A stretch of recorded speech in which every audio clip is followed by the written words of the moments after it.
po si Pearl Ann Tabalok na taga Mulabe po at ako ay 44 years old na.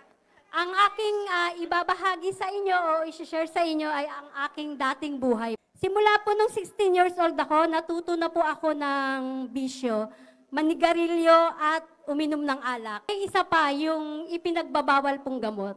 Natutunan ko po yung edad ko na 16 years old. Nung nandun ako sa time ng buhay ko na iyon, grabe naman, masaya, maraming nakikilala, marami kang kaibigan, nakasakasama doon sa bisyo na yon, doon sa mga bagay na hindi maganda na ginagawa natin nung tayo ay nandun pa sa dating buhay natin.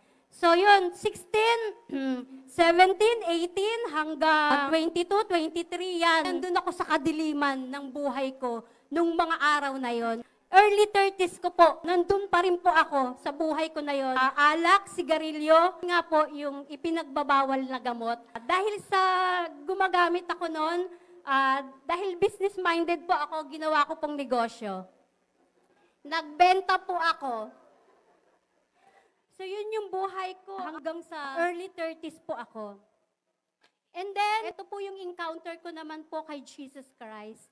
Noong September 18, 2015 po, ng alas 7 ng gabi. Dahil sobrang kabigatan, sobrang kadiliman na ng buhay ko, sabi ko, ano kaya mag-pray ako? And then I prayed. Concentrated po ako na nag-pray kay Jesus. Nakapikit po ako na nagpe-pray. Pero that moment po, nangihina na ako kasi 24 hours po akong walang tulog. Dahil po dun sa ginagamit ko na ipinagbabawal na gamot, hindi po ako kumakain. Hinang-hina na, masakit ng ulo ko, masakit na yung tiyan ko, buong katawan ko, mga buto ko, pati nagpapalpitate na po yung puso ko, hindi na ako makahinga ng maayos.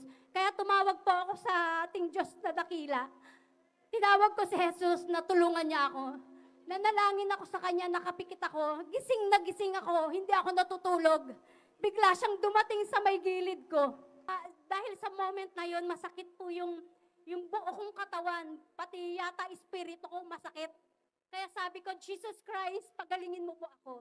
Dinampi ko po yung kamay ko sa tiyan ko, and then yung pagdampi ko sa tiyan ko, yung kamay ni Jesus Christ nakapatong doon. At seconds lang, grabe. Wala pa nga yatang seconds eh. Gumaling na yung tiyan ko. Tapos, dinampi ko ulit sa heart ko, nawala yung palpitation ko, dinampi ko po sa ulo ko, nawala po yung sakit ng ulo ko, hanggang buo kong katawan, wala nang sakit. At tapos nag-uumapaw yung pag-ibig niya sa akin na hindi niya ako ginajudge. Tapos naiyak ako sa Kanya dahil, Panginoon, sobrang makasalanan ko po. Wala akong ginawang mabuti. Simula nung ako'y nagkaroon ng isip, wala akong mabuting ginawa. Grabe yung pagkakasala ko sa iyo, pero ganun pa man, grabe yung pagyakap niya sa akin at pagmamahal niya sa akin na ipinadama ng mga araw na iyon.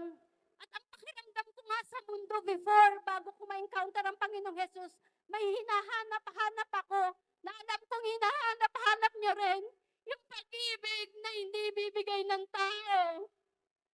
Yung hindi kayang ibigay ng tao, hindi talaga makita. Marami akong naging karelasyon dahil hinanap ko ang pag-ibig na yan sa kanila. Pero hindi ko yan naranasan, maging sa mga magulang ko. Hindi ko rin naranasan ang pag-ibig na yon na grabe naman talaga, kinumpleto niya ako.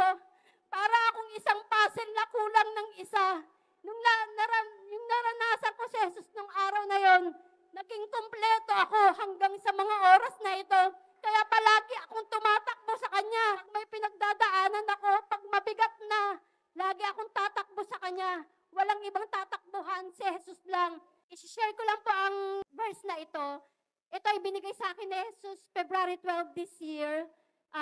Bago mamatay ang papa ko, sabi niya sa Jeremiah 29:11, For I know the plans for you, declare the Lord. Plans to prosper you and not to harm you, but give you hope and a future. Sabi niya, pero kinabukasan namatay yung tatay ko. Sabi ko, positive na positive yung verse na yun. Pero paano ko titingnan ang verse na yun na positive? Na na namatay o kinuha niya ang tatay ko. Meron akong moment na na-depress ako, pero hindi, bumalik pa rin ako sa Panginoong Hesus kasi siya ang nagpalaya sa akin eh. Noon pa man, bago pa man ang lahat, plinano niya na ang buhay ko. Plinano niyang kunin ako doon sa kadiliman na yon. At ilagay dito sa liwanag niya. Plinano niya na ang lahat-lahat sa akin. Maging ang pupuntahan ko ay plano niya na rin. Ano niya sa akin ay maganda. Dati kung saan ako napupunta para sa bisyo ko, ngayon nilevel up na ng Diyos ang buhay ko. Sapagkat dati kung lulong ako sa ipinagbabawal na gamot, ngayon lulong na para magpuri sa Panginoong Hesus. At kung dati kung saan ako nakakapunta, at kung sino-sinong nakakasama ko ngayon sa aming lugar sa Mulabe. Mulabe parang may ginaganap na Bible study. Yun ang inilagay ng Lord sa Mulabe at sa buhay ko at sa buong pamilya. Kaya maraming salamat. Maitaas ka sa bawat isa. In Jesus' name, thank you, Lord.